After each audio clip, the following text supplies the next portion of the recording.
श्रद्धा murder case में आज Saket court में आरोपी आफताब की पेशी होगी। 14 दिनों की पुलिस कस्टडी आज खत्म हो रही है। इस बीच अब तक हुए पॉलीग्राफी टेस्ट का एनालिसिस भी होगा, जिससे पता चलेगा कि क्या आफताब ने सवालों के जवाब में कुछ छुपाने की कोशिश की। सूत्रों के मुताबिक कोर्ट में पेशी से पहले श्रद्धा मर्डर केस में आज भी आफताब का पॉलीग्राफी टेस्ट हो सकता है।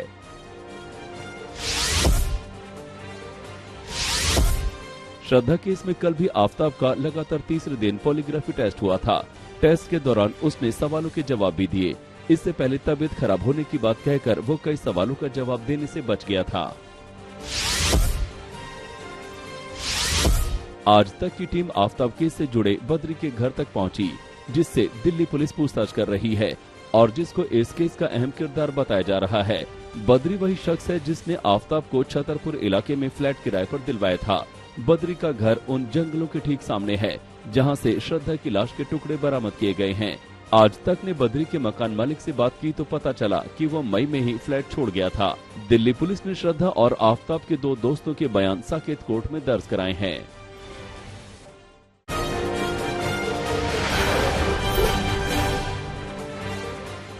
सुबह 10:30 बजे गांधीनगर में जेपी नड्डा बीजेपी का मैनिफेस्टो जारी करेंगे। इसको बीजेपी का संकल्प पत्र नाम दिया गया है।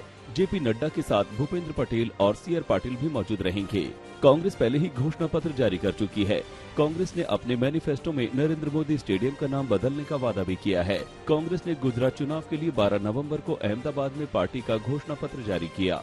इसमें 10 लाख सरकारी नौकरियां, किसानों की कर्ज माफी और हर महीने 300 यूनिट तक फ्री बिजली देने का वादा किया। अब बारी बीजेपी की है, जो आज कई वादे करेगी।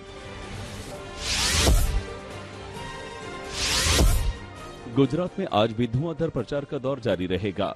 गुजरात में अमित शाह 5 जनसभाएं करेंगे। इसका सिलसिला सुबह 11 बजे से शुरू होगा और रात 8 बजे खत्म होगा। शाम 4 बजे बीजेपी के अध्यक्ष जेपी नड्डा का हिम्मतनगर में रोड शो है।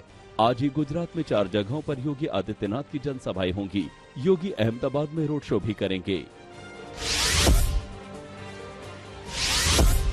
आपने भी गुजरात में जोर लगा रखा है। आज से गुजरात में केजरीवाल का 3 दिन का चुनावी दौरा शुरू हो रहा है। केजरीवाल भावनगर में शाम 5 बजे रैली भी करेंगे। उधर कांग्रेस के नए अध्यक्ष खड़गे भी गुजरात आ रहे हैं। गुजरात में खड़गे की 3 दिन की चुनावी रैली आज से शुरू हो रही है। राहुल पहले ही गुजरात में रैलियां कर चुके हैं।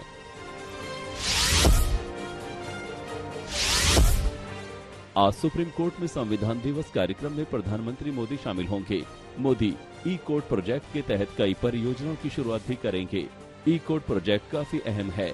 इसमें virtual justice clock, just IAS mobile app 2.0 digital court शामिल है। दरअसल ई कोर्ट प्रोजेक्ट वादियों और वकीलों के लिए न्यायिक प्रणाली को अधिक आसान बनाने का प्रयास है।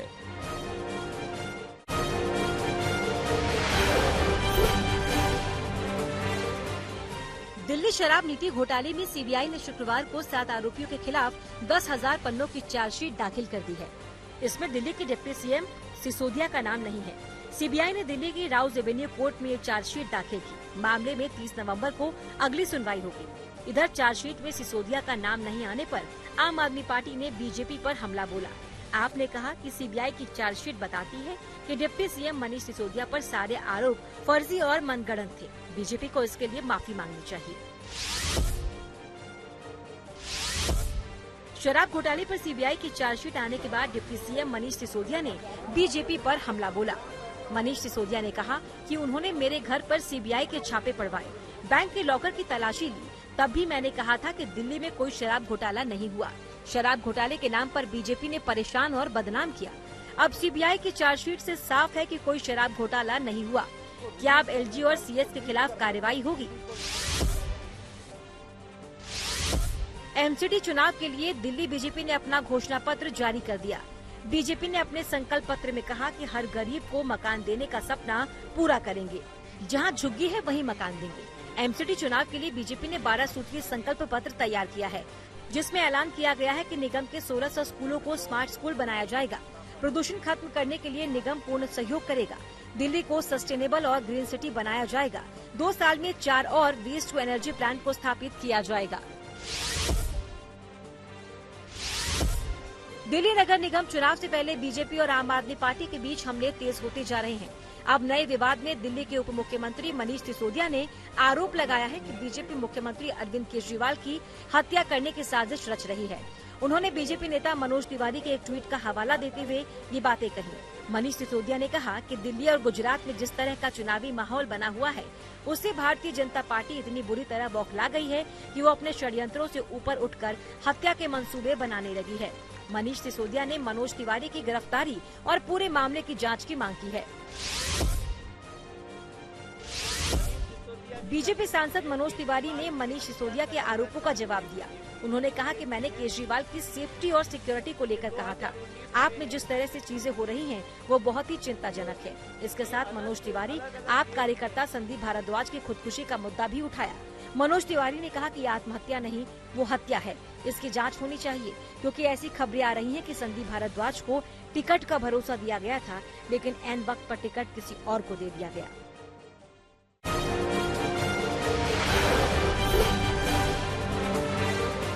गुजरात के नंदोल में अमित शाह के रोड शो में लोगों का जबरदस्त हुजूम नजर आया। लोग बीजेपी के रंग में रंगे नजर आए। रोड शो के दौरान गृह मंत्री ने आज तक से खास बातचीत की और कहा कि पूरे गुजरात में बीजेपी को जन समर्थन हासिल है। नंदोल से पहले अमित शाह ने दाहोद और खेड़ा में चुनावी सभाओं को संबोधित किया। खेड़ा में अमित शाह ने कहा कि कांग्रेस हिंसा करने वाले असामाजिक तत्वों का समर्थन किया करती थी, जिसकी वजह से सूबे में अशांति थी, लेकिन 2002 के बाद गुजरात में शांति है। उन्होंने गोधरा कांड की भी चर्चा की। इस बीच सूरत में बीजेपी ने मतदाताओं तक पहुंचने के लिए बाइक रैली का आयोजन किया, जिसमें महिलाओं ने भी हिस्सा लिया। राहुल गांधी की भारत जोड़ो यात्रा के दौरान मध्य प्रदेश के खरगोन में बड़ा विवाद हो गया। बीजेपी का आरोप है कि भारत जोड़ो यात्रा के दौरान विवादित नारे लगाए गए।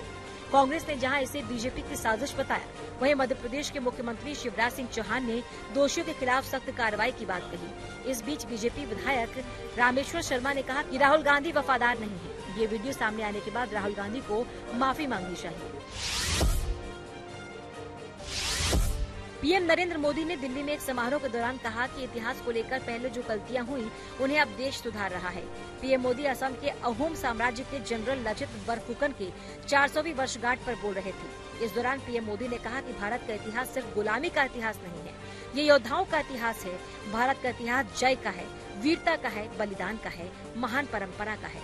लचित का शौर्य मायने नहीं रखता क्या? इतिहास को लेकर पहले जो गलतियां हुई, अब देश उनको सुधार रहा है। आजादी के बाद भी वही इतिहास पढ़ाया जाता रहा जो गुलामी के कालखंड में साजिशन रचा गया था। क्या देश के संस्कृति के लिए, पहचान के लिए मुगलों के खिलाफ युद्ध में लड़ने वाले असम के हजारों लोगों का बलिदान कोई मायने नहीं रखता?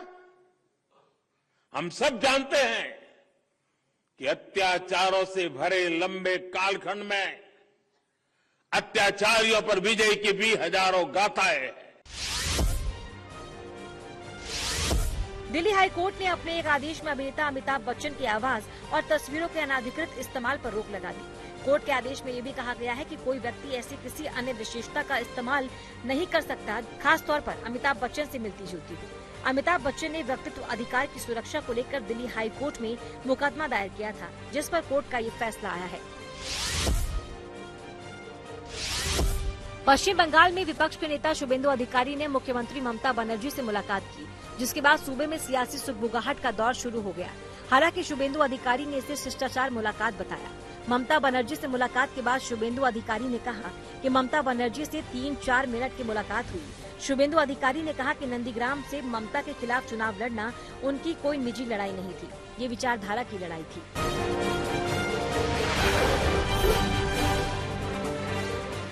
महाराष्ट्र के चंद्रपुर में वन एकेडमी की ओर से अनोखी पहल देखने को मिली। टॉकिंग ट्री नाम का मोबाइल ऐप बनाया है, जिससे पेड़ पर लगाए गए QR कोड स्कैन करने से पेड़ के बारे में पूरी जानकारी मिल जाएगी। जैसे पेड़ का नाम क्या है, पेड़ की उम्र क्या है, पेड़ के गुण क्या है, उसके उपयोग आदि के बारे में पूरी जानकारी मिलेगी। इसकी शुरुआत वन अकादमी से की गई है। सभी पर्यटन क्षेत्रों में भी पेड़ों पर QR कोड लगाया गया है। इस QR कोड का शुभारंभ वन अकादमी में राज्य के वन मंत्री सुधीर मुनगंटीवार ने किया है। खास बात यह है कि अब पेड़ इस QR कोड के जरिए अपने बारे में जानकारी खुद देगा। भोपाल में 10 साल के बच्चे का राहुल गांधी के लिए अनोखा प्यार देखने को मिला है। यश परमार नाम के बच्चे ने अपने गुल्लक को राहुल गांधी के भारत जोड़ो यात्रा में देने को कहा। बच्चे के अनुसार राहुल गांधी को पैसे की कमी नहीं होनी चाहिए। पैसे की कमी से भारत जोड़ो यात्रा नहीं रुकनी चाहिए। यात्रा ऐसे ही चलती रहनी चाहिए। मासूम बच्चे ने पॉकेट मनी से पैसा बचा के पैसा इकट्ठा किया है। बेगूसराय में भी पटना जैसे ग्रेजुएट चाय वाला देखने को मिला। बैनर लगा छात्र ने चाय की दुकान खोली है, जहां लोग सुबह से शाम तक चाय का आनंद उठा रहे हैं। एक कॉलेज के पास ग्रेजुएट चाय वाला का बैनर लगाकर स्टॉल खोला है। छात्र ने पॉलिटिकल साइंस ऑनर्स की पढ़ाई की है। छात्र ने बताया कि वो ग्रेजुएशन करने के बाद नौकरी के लिए तैयारी कर रहा था, लेकिन उसने प्रियंका चाय वाली से प्रेरणा लेकर ग्रेजुएट चाय वाला की दुकान खोलने का सोचा। पहले YouTube से चाय बनानी सीखी और अब चाय की दुकान खोल ली है। यहाँ 8 रुपए में चाय मिलती है। संतोष दिन में चाय की दुकान चलाता है और रात में पढ़ाई करता है। महाराष्ट्र के वाशिम में एक किसान का बेटा उच्च शिक्षा के लिए ऑस्ट्रेलिया जाएगा। समाधान कांबले नाम के लड़के ने ये कर दिखाया है।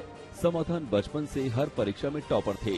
उन्होंने हाल ही में एकेडमी ऑफ इंजीनियरिंग पुणे से BE सिविल इंजीनियरिंग पूरा किया है और अब वे उच्च शिक्षा के लिए सीधे ऑस्ट्रेलिया में मेलबर्न विश्वविद्यालय जा रहे हैं।